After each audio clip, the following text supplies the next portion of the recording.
Welcome to my very first monthly TBR reading vlog. I've done a couple other reading vlogs just trying to get through some of my physical TBR books as well as going on some adventures while reading. But in 2025 I started setting monthly TBRs in an effort to get me to read more diversely and read more of the books behind me. And March, because I'm now home for my winter travels, is finally the first month that I'm actually in my apartment for more than a few days and can start doing these reading vlogs. So I'm hoping to do this every month just so that I can have more reading vlogs on my channel, but also to make sure I'm getting through the books that I'm setting that I want to read each month. So the way I'm doing my monthly TBRs is that I have 5 categories and I need to read at least one book from each category, hopefully multiple. Generally in a month I read about 10 to 15 books. Sometimes it's as low as 1 or 2, sometimes it's as high as 30, but just having these reading vlogs, I'm only going to do the 5, 1 per category, and then other books are either going to be in other reading vlogs or I'm just going to have them in my reading wrap-ups. So the 5 categories that I'll be reading from are number 1, Identity Recognition Days or Heritage Months, number 2, my World Map Challenge,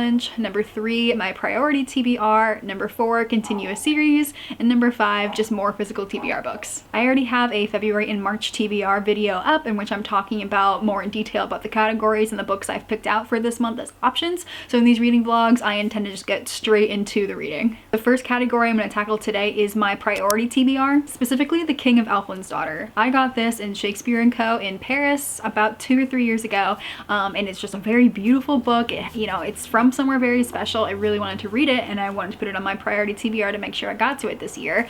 Before I went on my travels, I intended to finish this in January because it's relatively short. It should be a quick read, but I got about 20% of the way in and I hated it so much that I put it down and then ended up going on my winter travels and leaving it behind. So this is me giving it a second chance. Last week I got through a bit more of a chunk. I'm now about 50% of the way in, and I'm not loving it. I'm actually very angry about it, but I refuse to give up this book because it is beautiful and it is a travel souvenir. That's the word I was looking for. It's a souvenir for my travels, and I really want to read this fantasy that predates The Lord of the Rings, and at this point I only have about 120 pages left. It's kind of painful, but I want to get it done. So my goal for today is to finish the rest of these 120 pages. I still have some other work I want to do, so I'm not going to start reading right now, but I intend to shut everything off later on, maybe read some of this during dinner, and definitely finish it tonight.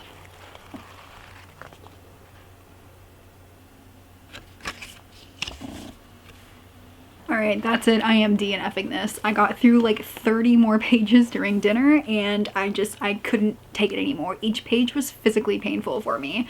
I'm not going to put myself through that even though like I really wanted to read this book and I really wanted to like it. I'm officially going to DNF it.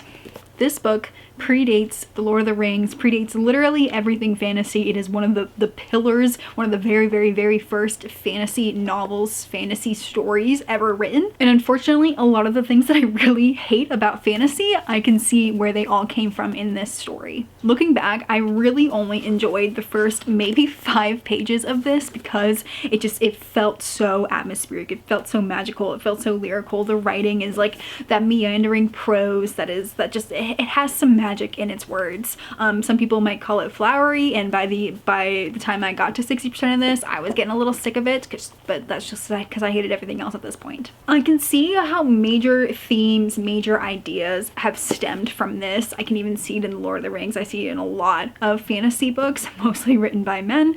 I can see where they came from in this, and I can see why this was just such a new, unique kind of brand of thinking that just wasn't really, written about or available in this time. There are a lot of things I did not like about this book, but I think the number one thing was that this book is called The King of Elfland's Daughter, but the daughter is such a minor character who has 0 personal agency. Like the men around her lives dictate her whole life, and that pisses me off so much. So that was really the main reason, but as we were going through, it kept pissing me off more and more and more because she is one of 2 female characters in this entire book, and the other one is an old crone witch.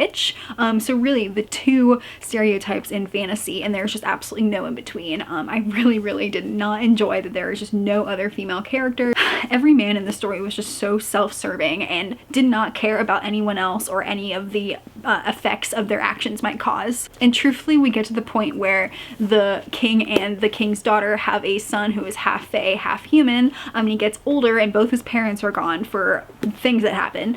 He becomes a hunter, and it's like pages and pages and pages of him brutally hunting unicorns. And I was like, you know what, Voldemort, I cannot handle it anymore. I'm out of here. Yes, there are really great themes in here about, you know, the lives of elves and the lives of humans, and like never the twain shall meet, you know, star-crossed lovers, all this. There's no love in this story, but I see where it comes from in this story. I see where elves and magic has its own entirely unique world, different laws and different things that are just very othered, that people, humans, are either going to be very scared of, that's in here a lot, or they're going to be really, really entranced by it, which is also in here, or they're going to want to control and own it, which is also in here. So I see how this kind of made the first splash into fantasy and how the ripples of that have entered its way over the hundreds of years since here. But even with all of that, and maybe I have like a 1% appreciation for what he did, but the other 99% of this is I hate fantasy by men.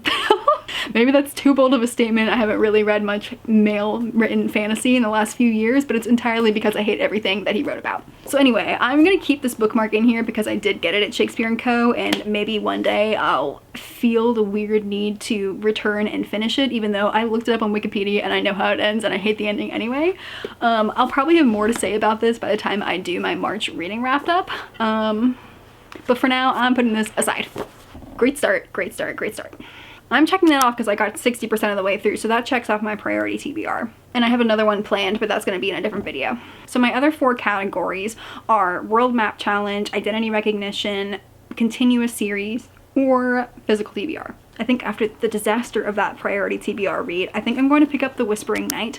This is the 3rd and final book in a trilogy that I've waited a very long time for. It came out just a few months ago, but I wanted to wait until I got this book in London, so I finally have it in my hands. So I feel like continuing a series, aka checking it off, getting something off my physical TBR, and something that I've actually really been looking forward to, I think this is what I need right now. It hasn't been too long, so I don't think I need much of a refresher, but this is the Luminary series by Susan Dennard, and it's essentially if Divergent meets Monster Hunters, and there are some pictures inside of the books. I'll do little close-ups, but this is such a fun series. It's YA, but it's like done really well, and I cannot wait for like the culmination of everything that they've been going through to happen in here. So continuing a series is next.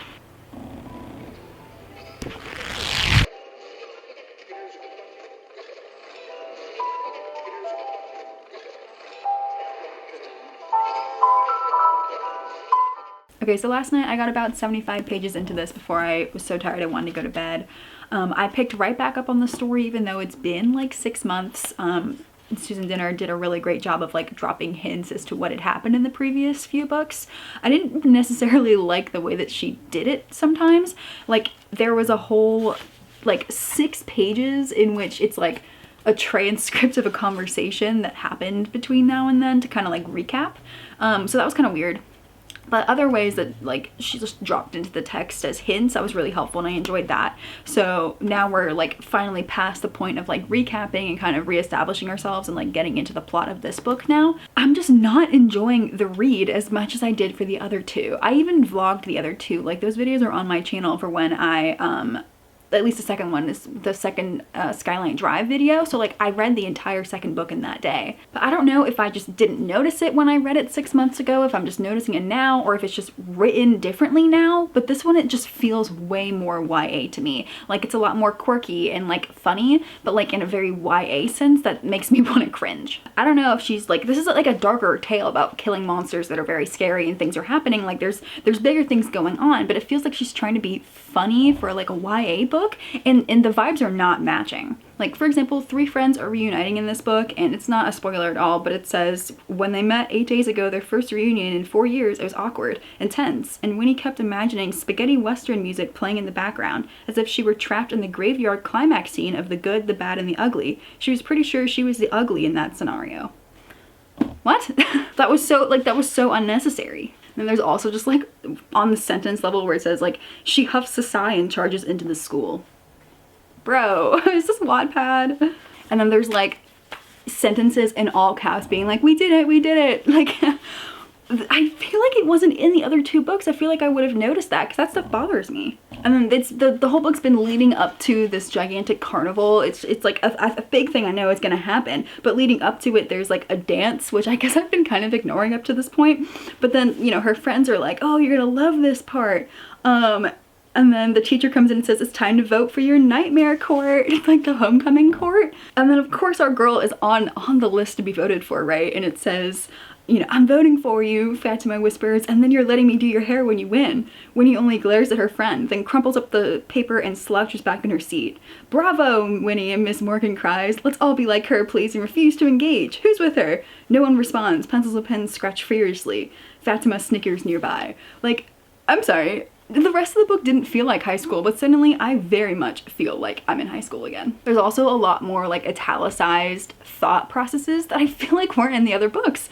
Like she drops these important papers and, you know, she snatches them back to her chest. Play it cool in italics. Like, I don't know. I'm gonna have to check the other books after I finish reading this and be like, was I just like so into the story that I looked over these things and now I've had time that I'm looking into it? Am I just super cynical because of my last DNF? Like, what is going on? I don't know. But either way, I'm definitely gonna finish this book. I want to know what happens, even if I have to trudge my way through it. Hopefully I can get it finished maybe tomorrow, because today I have a few errands I need to run. I really need to film my January and February wrap-up video. It's literally like March 12th right now and I have not filmed it yet. So like I need to get that filmed and edited. And then I have a few other work things I need to do. So I'll probably read a bit when I eat, and then tonight after I feel like I've done enough work. But like I'm not, like I don't want to fly through this right now, which really sucks because I was really looking forward to this book. I'm a little embarrassed to say that I was editing my YouTube videos, decided to take a little break and start reading for a little bit. I read 25 pages. I was getting a little tired of the story. I'm not loving it as much as I want to. Opened up my phone and spent an embarrassing amount of time doom scrolling, and then suddenly the night had gotten away from me. I managed to finish the YouTube video that I was editing, and I'm going to read like maybe another chapter or two before bed because it is pretty late at this point. So today did not go the way I wanted to, and this book is not going the way I wanted to. I'm really hoping that if I push through a little bit more, maybe the plot will start plotting again and things will just get less YA in the bad way. I don't know. I'm gonna keep pushing. I read a bit more last night than I thought I would. I got all the way to page 160, so I'm about a third of the way through, but this book is like 430 some pages. It's not going the way I want it to, so I'm kind of trudging my way through it. I'm definitely going to finish it. That's not going to be a problem, but I think what I need right now is to switch gears a little bit and listen to one of my audiobooks. One of the identity recognition days for this month is Transvisibility Day, which is on March 31st, so I picked out a few audiobooks and a few other books. I'll most likely get to them all this month. It's just which do I want to get to first. So I think I'm gonna start with The Wicked Bargain by Gabe Colnovoa. I've read one of their other works. It was a Pride and Prejudice retelling and really enjoyed that. So I think I'm gonna like this one. So I think I'm going to make myself some lunch, maybe go out on a little walk. It's really nice outside. Maybe do some baking and then go back to work. And then hopefully for dinner and the rest of the night, I can get back into my series.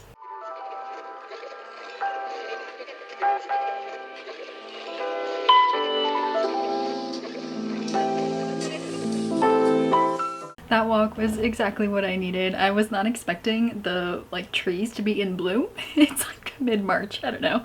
But anyway, I got like 20% of the way into this book and I literally got chills while I was walking around.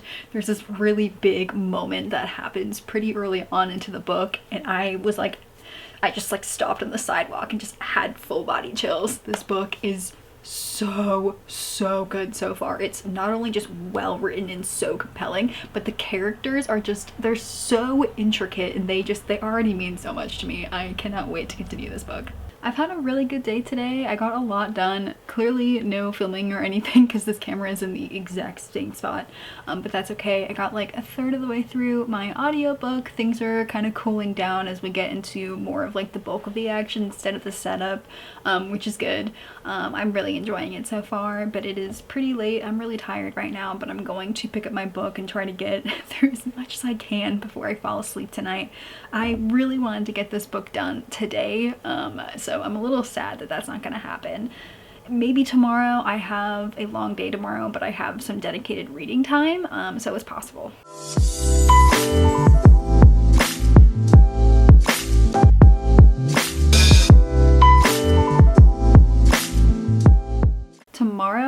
scheduled to photograph a proposal at a vineyard. It's one that I've never been to before, so today I am going to go drive to it and check it out and take some test photos and send them over to him and see what our setup's gonna be, which means today I have about an hour's drive to the vineyard. I'm going to go there, I'm gonna do my test shots, I'm gonna look around, but then I'm already there, I might as well. I'm going to bring out my book and have a glass of wine and sit for a little while, so I have some dedicated reading time. And then of course I have to drive an hour back, and then over the weekend my friend is coming over for a Lord of the Rings marathon, and I've picked out this whole menu of food, so I also need to go to the grocery store. I need to do some baking and some cooking today and some setting up of the drinks, so I am definitely going to finish my audiobook today. I'm gonna get hopefully a good chunk of the way into my book. I did read a lot last night, things finally started happening and I was getting gripped, so that's really good. So I think I'm gonna get a lot of reading done today, and then tomorrow I'm going to go again for the proposal, and then I probably won't get much other reading done because we're gonna be watching the movies. So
okay, it is now Monday, St. Patrick's Day, and the last time I vlogged was on Thursday, so let me catch you up. I am a wedding and portrait photographer, and I was scheduled to photograph a proposal on Saturday at a vineyard, but I'd never been to it before, so I took Friday to go visit the vineyard.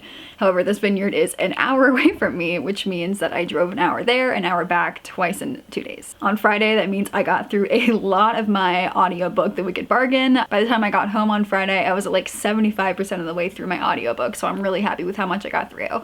And then on Friday, when I was there location scouting, I went around and took some photos and videos and sent it to my client, and I was like, you know what, I'm already here, might as well hang out for a little while. So I grabbed a glass of wine and got a bit through The Whispering Night. I read like 100 pages while I was there, so I got quite a bit of ways. This was finally when things started picking up. You know, there was a lot of plot happening. We were finally reaching the pinnacle of the series. But then I had to get home, so I did drive all the way home, and Friday night I spent a lot of time in my kitchen baking. So while I was baking, I was listening to the rest of The Wicked Bargain. I didn't end up finishing it. I really loved this book, but it wasn't perfect. And I think if just one thing, like a major thing really, but if this one thing had been changed, it would have been a 5-star for me, which I actually haven't had yet this year. So The Wicked Bargain is about a trans non-binary teen who has both fire and ice magic, and their father, who is a pirate captain, made a deal with El Diablo when Mar was born to let Mar live because they were gonna die when they were a baby, and to have a prosperous piracy legacy. And so now on Mar's 16th birthday, El Diablo has come calling and ends up shipwrecking their whole ship, kills the entire crew, and Mar somehow stays alive. This all takes place in the Mediterranean when the Spanish have conquered and are still ruling over all the Central American nations, and they are actively fighting back for their independence. So I think canonically this book takes place a year before Mexican independence. And so all of these characters are all Central Americans, or they were brought over by the Spanish. And so there is a lot of Spanish words and Spanish language in this book. Thankfully, my level of Spanish was enough to understand everything, but if you don't know any Spanish, you're gonna get maybe a little bit tripped up on the words. They do explain it though. Like somebody will say something in Spanish and they go, yeah, you're right, like this is that. So like they'll explain it, but I think it'll be a bit more of a fun read for you if you have a basic level of Spanish. But anyway, this shipwreck all happens within the first like 2 chapters, and there is that point in which Mar is trying to use their magic to save the ship that literally gave me goosebumps. Like it was such a good scene. But then anyway, Mar gets saved by basically the only other surviving pirate vessel in the sea, and they end up joining their crew. El Diablo then finds them and is like, how did you survive? Anyway, it doesn't matter. I give you 2 months to decide. If you give up your soul, I will return your father. And so then the rest of the book is throughout these 2 months of Mar being on this new pirate ship, dealing with grief of losing their entire family, their entire pirate vessel, and also dealing with these powers that nobody else has, and they have had really bad experiences in the past, people calling them devils, calling them unnatural, and trying to kill them. There's a little bit of a brewing love story between Mar and the captain's son, but because they're both like 15, 16, it's like very innocent. There's also a gender fluid, non-binary like demonio, which is 1 level lower than a demon, I guess, or El Diablo. And they keep popping into Mar's life to cause a bit of turmoil because clearly this demonio wants something and Mar does not want to make any deals with the devil or anything like that because they saw what happened to their father. So this setup is literally one of the coolest story setups I've ever read. Like I was thoroughly entranced in this world and in Mar's powers and in their own like internal struggles, as well as the whole background of people trying to get their independence from Spain. It was so cool. There's pirates, there's battle scenes, there's political intrigue, there's just a lot going on. It was so cool. Okay, this is a little bit spoilery, but I'm gonna be as broad about it as possible. The way that the story goes is that Mar ignores their powers and this deal with the demonio to save their father for the entirety of the 2 months. I wish more than anything that they had taken these 2 months to learn their powers, to practice their powers, to have like training montages and like getting closer to the captain's son and the demonio. I think that buildup would have been a lot better than what was actually happening, which was that they ignored it the entire time until the night before, and they were like had this flashback of their father being like, you can do it, and Mar was like, you're right, I can do it, and then goes to the final battle. And I'm like, okay. Honestly, that really pissed me off so much because finally we have like a scenario in which you have 2 full months to train and learn, and you have guidance, you have like a support system for it, unlike, you know, other fantasy stories in which like you have a week or 2 days to learn your powers. There was actually a good amount of time in this and the situations in which to learn and have these training montages, but instead we still fell into the trap of I just had to do it internally, thanks for a flashback from my father the night before, and that was enough for me to completely just like click and have full power, like full control over your powers. That pissed me off so much.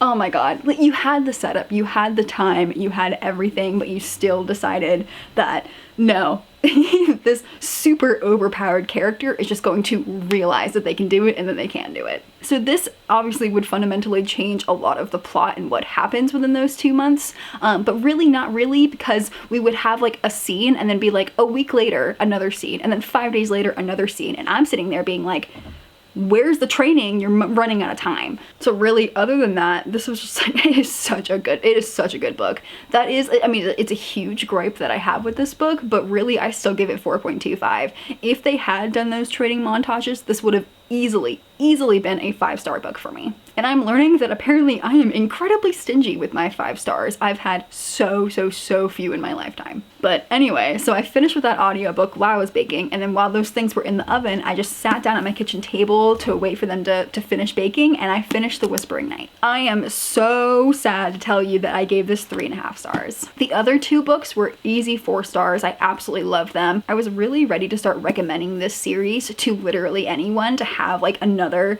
YA series that I think can kind of cross the borders of YA and adult and can be something really new and fresh, and something that like I would feel really confident in recommending to just a large majority of people. Unfortunately, because of this book, I am now going to say no to adults. I'm only going to recommend these to YA readers, and on a conditional basis, which really sucks. This book was just so long and filled with nothing good. I kind of got into it earlier, but like the writing in this is just so atrociously YA, but in a really bad way, that I still need to look at other books. Hold on. This is the first book, The Luminaries. I'm just gonna open up to a random page. Okay, yeah. So I just opened up to a literal random page and says, Mum's Eyes, a defeated sound, but also an accepting one. That is very YA. And just let me open up to another one. Let's see. Erica's eyes almost rested against her warm amber skin that catches on Winnie's. Then they lurch away as quickly as Winnie's do. The door swings shut. Archie barks, order up. And Winnie makes a beeline for the coffee machines. Her heart is thundering. Her teeth are clicking. Okay. Yes, so the writing it does seem to be like the writing was like this the whole time. I don't know why in this third book it annoyed me so much more than these other 2. And I think because the story, the intrigue was just so much more gripping that I was able to completely overlook how juvenile this writing is. And I mean juvenile in both the way that it is meant for young readers as well as skill level. It just, I hate to say it, but it reads like somebody who wrote it in middle school. And that not only just really brought down the whole reading experience, but honestly, the whole plot of this was just freaking ridiculous. Something that was really important in the second book was that Winnie was realizing that the adults in this community were not looking out for the town's best interests. They were instead just having the blind pride of adults and not looking into real issues that the youth are bringing up.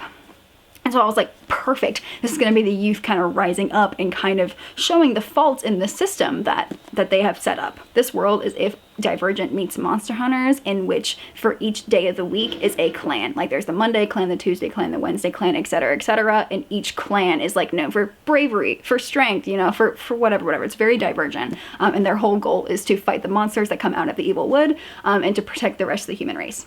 This book took place over 1 week, maybe even less, honestly. And it's like the culmination is this huge event in which luminaries, like the monster hunters, come from all over the world to this small town and who knows where in the United States. And each day is like a Monday for their strength. They have an Olympics. For Tuesday, for, you know, the food, they have a huge banquet. And then the last thing is like a masquerade for the Friday estate. Like the idea is so cool. But when you have a story where people are literally getting murdered left and right, like the end of the world is at stake, and they're like, what are you gonna wear to the ball? I'm like, what? So that's another reason why it felt so YA. But also, I'm just gonna mildly spoil this stupid thing. The final battle, they figured out nothing. They just like held hands in a circle and they were like, we're together, it's okay. And then poof, all the magic was destroyed. I still don't understand what the heck happened, or all these things where Winnie was like, gotta think, like stupid. It was so stupid. She was like, I'm missing a piece. And it would be like, oh my god, it's so stupid. Anyone could be a Diana. A Diana could be anyone. Anyone could be a Diana. A Diana could be anyone. Anyone could be a Diana. A Diana could be anyone.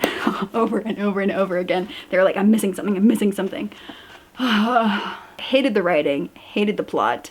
Hated the final solution. Hated everything. I am devastated. In my heart, part of me wants to give this a 2-star book, aka a book that I barely finished, but I just loved the idea of this world, and I loved how intense I was into the other 2 books that I ended up giving it 3.5, which is basically my rating saying it was slightly better than good, not great, but there were some good things about it I could recommend to very specific people. Devastating.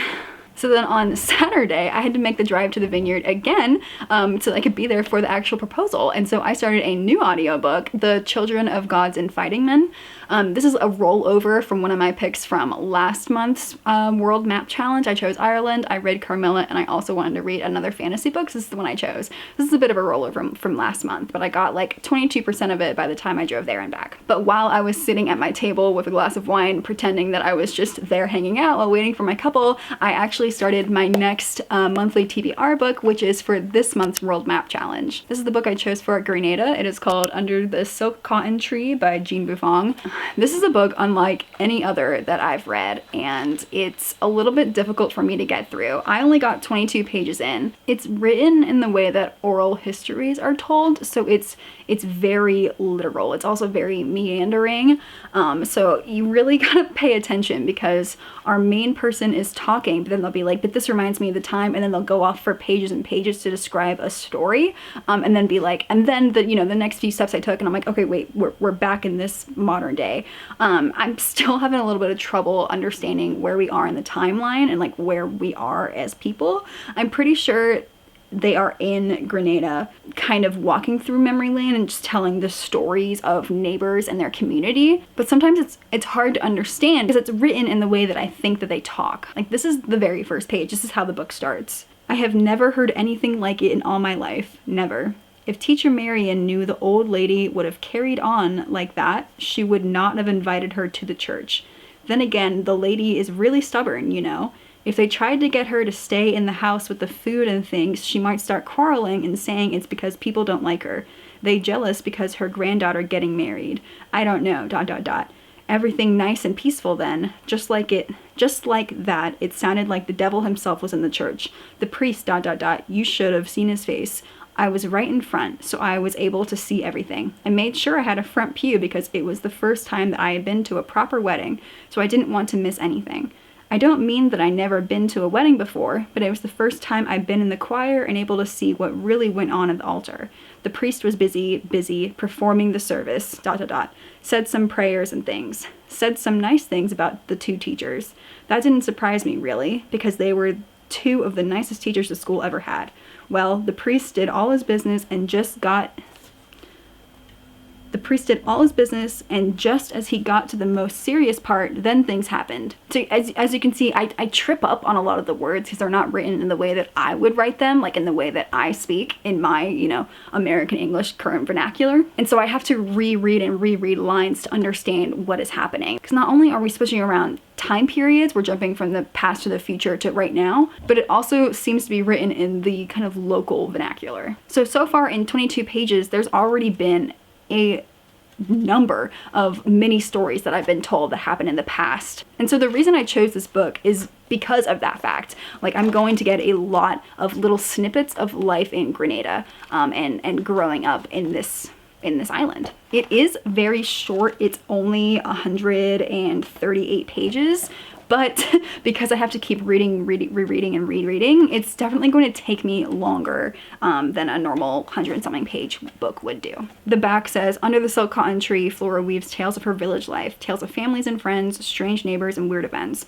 tales of the jumbie in the tam branch trees, of the mermaid on the rock, of Miss Eva addressing God in the waves, of Miss Saigo swept away by the intemperate river, tales of a sister's death and a father's neglect, tales of pain and warmth, tragedy and joy. A delightful slice of Grenadian life under the silk cotton tree marks the next great step forward in the career of enormously talented writer. So I got about 22 pages into that. And then I spent the rest of the weekend not reading, but introducing two of my friends to the Lord of the Rings. So some of the food I prepared for the weekend, some of the baked goods I created, and the drinks that I made, I got from this book. I got it last year. It's the Lord of the Rings unofficial cookbook, and oh my god, I love it so much. I took a few of the recipes in here, and On Saturday, we watched the first 2 Hobbit movies. On Sunday, we watched the last Hobbit movie and the first Lord of the Rings movie, and we're gonna finish the other 2 Lord of the Rings movies pretty soon. Did the extended versions for the Hobbit, and I'm going to do the normal versions for the Lord of the Rings.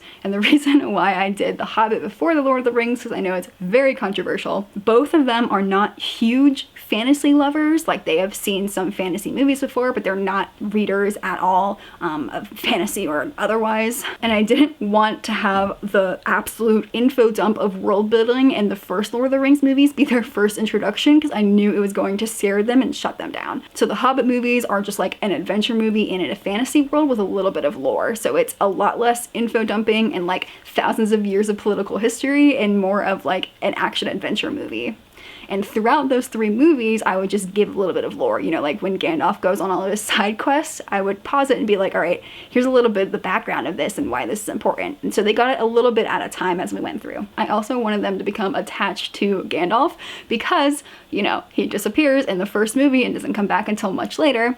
And so I wanted them to realize that he's actually a very important character, and like, you should be upset when he dies. I was a little worried after the first movie. I wasn't sure if they were loving it or not, because they like didn't really react too much, but they both said they absolutely loved it, and they were like, let's start movie 2. And I was like, oh, thank goodness. One of them did say that so far he likes The Hobbit more than The Lord of the Rings because Bilbo is just a much better character to him. He says that Frodo is very passive in his story, and he was like, he just falls down every 5 minutes. Every time Frodo would fall over, which now that I'm like, he's pointed it out, he does fall over like every 5 minutes, he would be like, every time. It made me laugh. But he was like, yeah, Bilbo was like out there, like he ran after them, he was funny, you know, he would get into battles, like he had such a character growth, and he hasn't seen that yet with Frodo. So he's like, I'm obviously like very gripped and I want to know, but so far he's leaning The Hobbit. I'm hoping that, you know, as the movies go on and, you know, more and more things happen and we have a lot more development in the story, he'll love them both equally. But that was the whole weekend. Very, very busy, but I'm tired, but like ready for a new week. So it is now Monday. I haven't read anything since then. I have some work that I need to do, and then hopefully I will get a bit further into my books. I have a few days left before I want it to be kind of done with this portion of my TBR, so let's get going.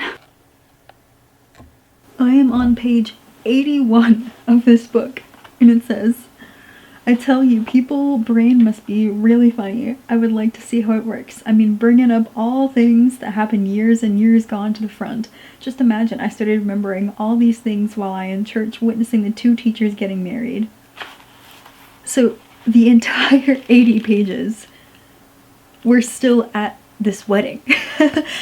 This book is as if you are sitting down with a friend who has the worst case of ADHD that you can possibly imagine, and it is them telling years and years worth of stories. Like, they'll get 75% through a story and that will remind them of something else, and they'll start telling that story, and on and on and on and on for literally 81 pages. And then right underneath it, it says, well, about this lawyer business, and then it started going back to the story it was just telling.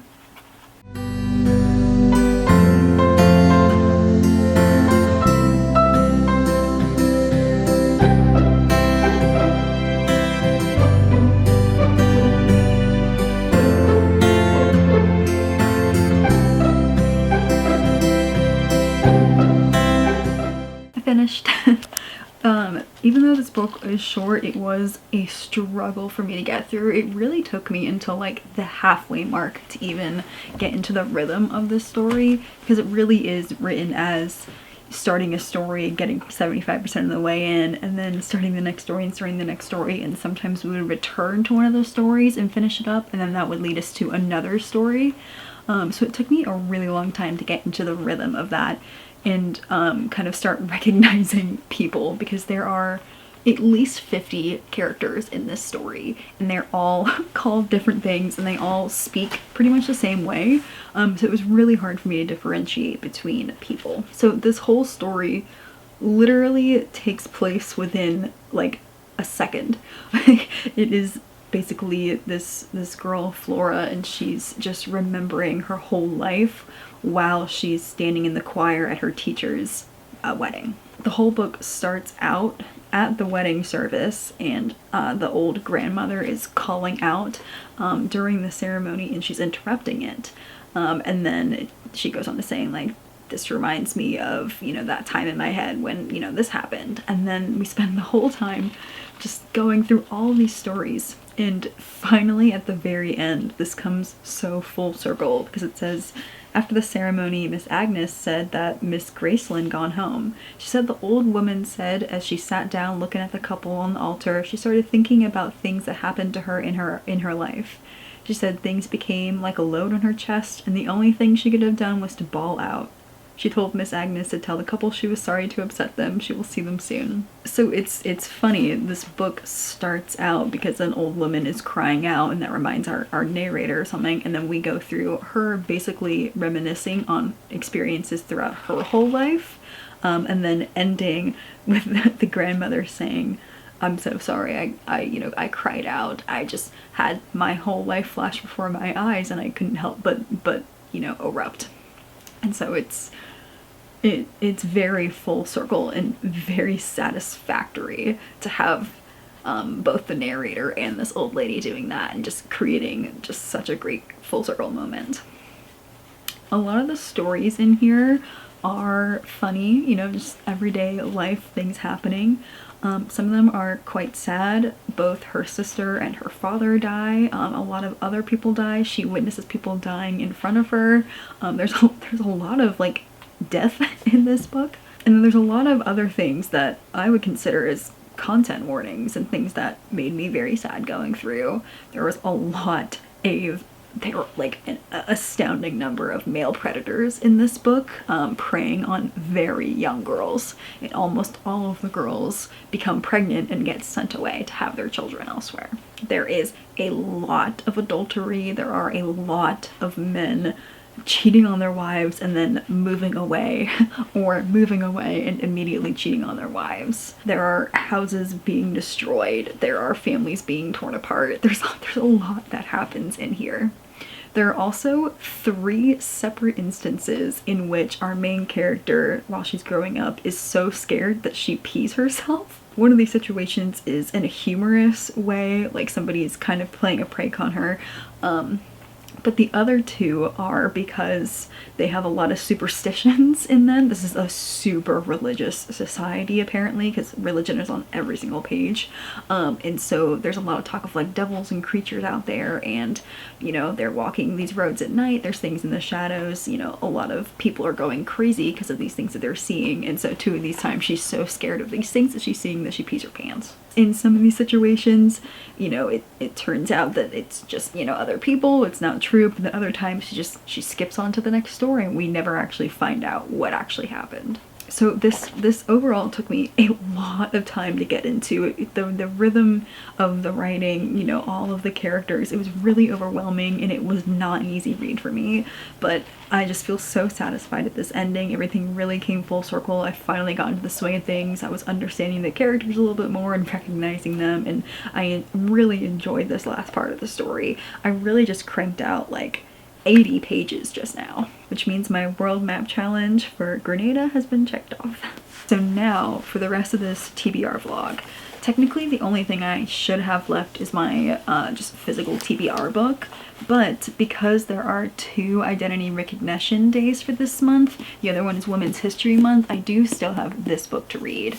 But considering I just read something that was like very normal every day, I don't think I'm going to get into this, because I think if I start reading this, I may be threatened with a reading slump. So I'm gonna save this one for last.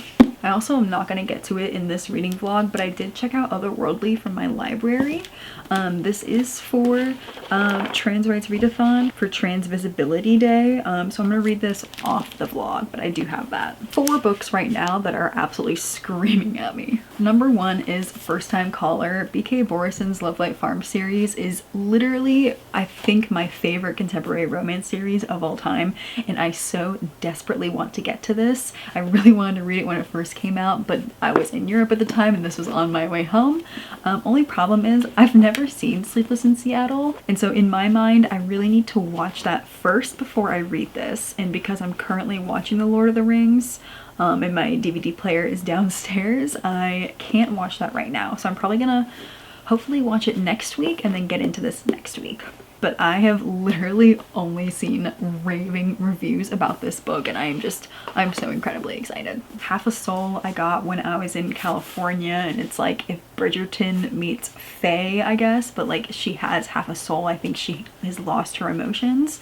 I've heard so many good things about this. I feel spring arriving. I feel my Regency era returning. So I'm desperate to get to this book. And along a very similar vein, The Rose Bargain is also like if Faye meets Bridgerton, I've been told.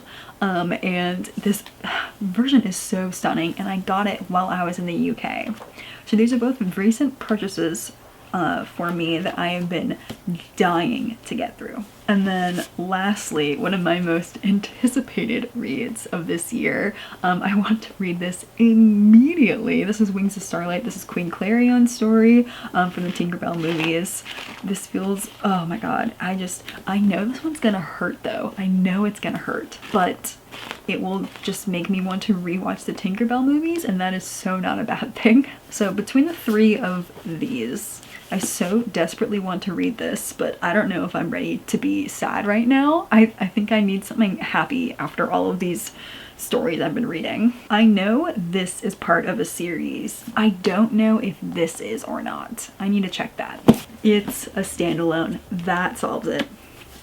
I will get to Half a Soul so soon. I know it's gonna happen this spring. So it looks like the next thing I'm gonna read is The Rose Bargain. I've heard mostly really great things about this, and as somebody who loves Bridgerton, who loves Faye, I'm really looking forward to it. Plus, oh my god, look at this book. Gorgeous, gorgeous. On a side note, because I just rewatched all of the Hobbit movies, I got thrown so violently back into my Hobbit fanfiction era. When these movies came out in high school, I was the biggest Bag and Shield stan. I read so many Bag and Shield fanfics on AO3, and then I went off to college and stopped my fanfiction days for a little while. But then maybe 2 years ago, I rewatched all the Lord of the Rings movies and the Hobbit movies for the first time in a little while, and I got thrown right back into Bag and Shield. And then I was older and started absolutely shipping Bardwell. And after seeing the movies this time, I was like, I'm craving Bardwell fanfics. And so I've read so many in the last few days. So lots of reading is getting done. It's not all productive though.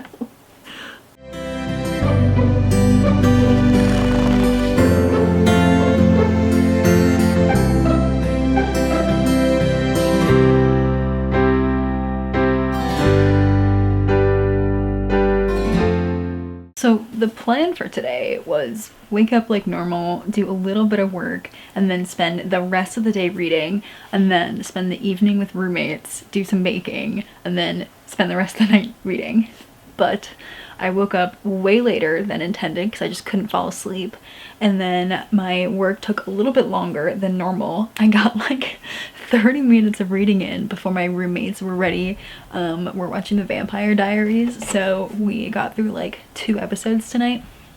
And then I did some baking, or I did that beforehand, and now it is almost 10 o'clock at night, and I am only on page 149, so I got exactly 48 pages done today when I had wanted to finish this book today.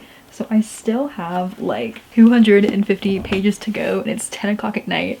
I don't think I'm gonna finish, which makes me very sad because that means I might have to push other reading away. We're gonna have to see what tomorrow brings. Probably gonna read until like midnight or so, maybe a little bit longer, but let's see how much we can get through. Also, I forgot to say what my thoughts are so far. This is really fun. Last night I flew through those 100 pages and really enjoyed it. I love Bridgerton, I love Faye, I love magic, so this is going so well. The 50 pages I just read though, the like trials are starting. It is feeling a bit more juvenile to me and a bit more like, really? Like, did you have to put that in there? It's like, it's so fast paced in the way that, yeah, it helps it to fly through, but it also feels like too fast. You know what I'm saying? So far, that doesn't explain anything at all what was happening. Our main girlie's family has lost their standing in society because her sister had a scandal with her, and so now to kind of bring her family back into the good graces of society, she has vied for the Fae Prince's hand in marriage, and they narrowed it down to 6 girlies who are going to be living at Kensington Palace to go through these trials until at the end of these 6 or 12 weeks time the prince will choose his bride. But there's a lot more going on. There's another brother who's younger who actually the 2 princes are not blood related at all, so he's completely human, and he's got some things going on behind the scenes, some things with her. The queen has got things going on. There's a lot of things going on, but then we're also focusing on like going to dances and, you know, doing these trials and all these things going on. I was laughing because the first few trials that were happening were giving major Goblet of Fire vibes, like, you know, a hedge maze and like magical things happening. So it is a fun story. It's just, it felt a little juvenile at that point, which was bad, but otherwise this book is very fun.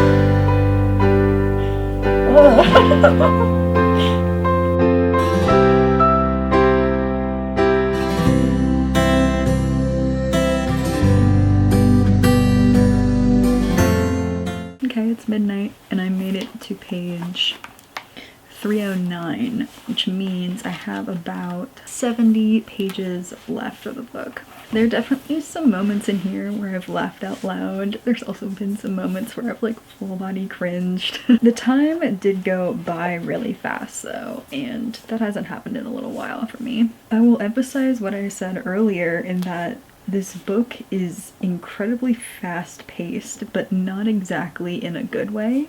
Like, a lot has happened, but like on the page, conversations will, like full important conversations will be like 4 lines of dialogue long, and then they're moving on to the next thing, and then the next thing, and then the next thing. We get a few chapters where we get the other girls' points of views just for 1 chapter, and in that time we pretty much learn their entire life story, their entire motivation for being there, and their goals and their strategies.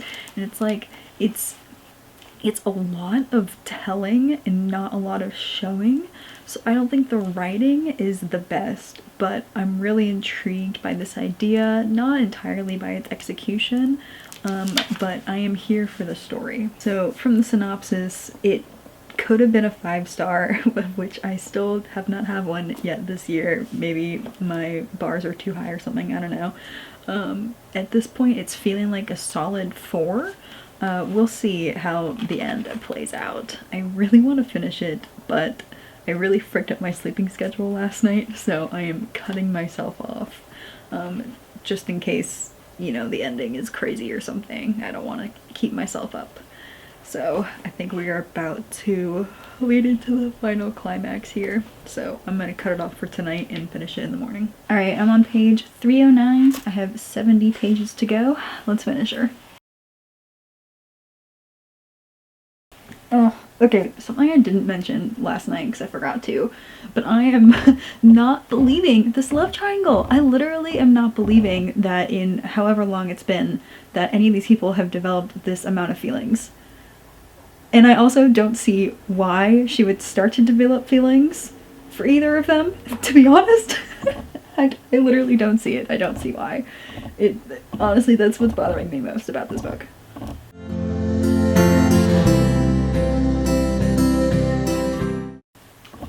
What is happening? What is happening? Why?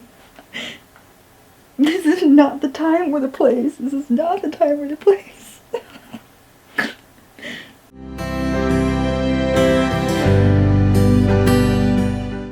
Okay, even during this, it's going too fast to the point where I feel like I miss things and I have to go back and reread.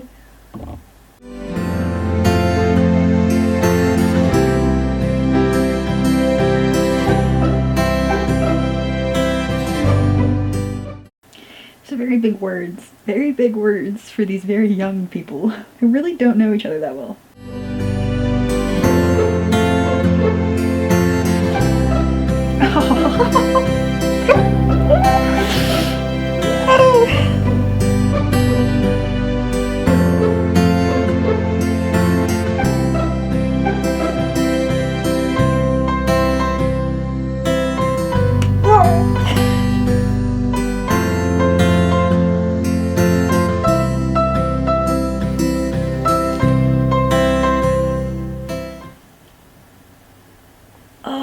Oh, that's fucked up.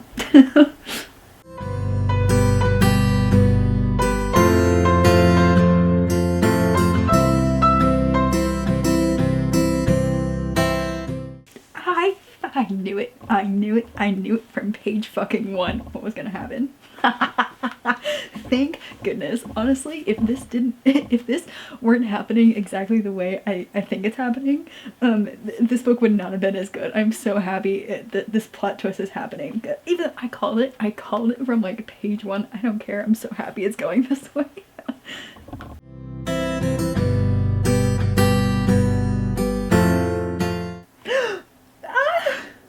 Okay, I also called this, but it's weird. It's weird. What's happening? Oh fuck.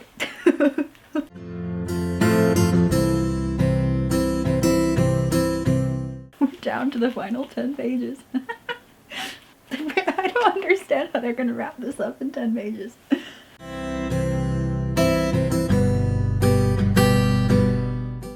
Oh shit. Goodreads lied to me. This is not a standalone. No. Okie dokie.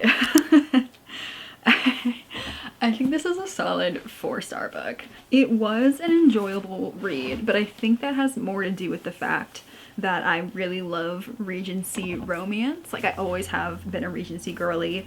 I love fae and fae bargains, kind of going back to that, like, fae are otherworldly, like, don't trust the fae kind of things. Like, going back to the roots of those kind of fairy tales, I really enjoyed. The cast of characters are fun. I actually really liked them all. I'm really happy with the way that the book went, like, plot-wise. I think my problems more so have to do with the actual writing of this book, and that's what brings it down to a 4 stars for me. Like I kept saying, things were just happening really quickly. Like, sure, you can have a fast-paced plot, but if you miss like a single sentence, like sometimes I will accidentally skip sentences, you could miss like an entire thing that's happening. Like, yeah, this book is almost 400 pages, but the font is huge. I wish that this book was longer and just like written a little bit thicker, I guess. I don't know, fleshier? How do I say this? Like, in a single page,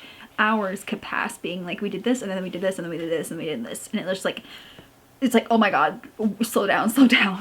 But at the same time, in the end, you know, our girl returns home. She goes, yeah, even though I haven't been here for months. I was like, wait a minute. Yeah, I guess this did take place over months and months. So like, moments were happening very fast, but the story felt slower to the point where I felt like it was like maximum 2 weeks, but apparently it was across months. So I really wish that the author had gone a little slower and taken more time in like the day-to-day, I guess. Let me know if this makes sense. It felt really fast, but not in a good way. And that, I mean, really is the cause of all of my other grievances that I have with this book. Like, there is a love triangle, but by the end, there is deep love on a lot of sides, and I didn't buy into it. Like, I just didn't understand why the feelings were so intense. Number one, because they're 18, and yeah, people can fall in love at 18, but is it really true love? Who knows? More so, I feel like they had like a few interactions, and like what I said earlier with their dialogue, the whole conversations would be like 4 lines long, and then we'd be on to the next scene. And I'm like, okay, I don't really know where you guys had like found these connections and like cultivated them, because suddenly, you know, we're going so fast, and suddenly we're in love, and I'm like, wait, when did this happen? Maybe that has more to do with the fact that just I'm older and I want to see relationships develop more. I'm so tired of insta love, it's not even funny. So maybe it's an age thing, I don't know. I do think that if I had read this in high school or even early college, I think I would have been absolutely obsessed. Like, I don't think the pacing would have been a problem for me. It might be the fact that I'm an older reader and I want a bit more in the relationships developing. There were also just portions of this that did feel very YA to me. I don't know if this is supposed to be YA or if it's an adult, I don't know. I would say this would be really, really, really great for YA readers. There is one sex scene in here, but it's like a high school, like, you're gonna be fine. It's not very detailed at all, and it's very quick. Like I said, boom, boom, boom, boom, boom. I missed one single line. I had to be like, wait, is this actually happening right now? Because I had missed like 8 words and that word's pivotal to the scene. And I was like, oh my god, like, I think they're actually doing it, but I'm not sure. So I had to go back and reread it, and I found the 8 words that I accidentally missed, and I was like, oh my god, yeah, they are actually doing it. So it's very easy to like accidentally glaze over that. So yeah, fun time. Is it going to be a new favorite book for me? No. Am I excited for book 2? Yes, even though I did not know this was a duology. Yeah, devastated by that fact, actually.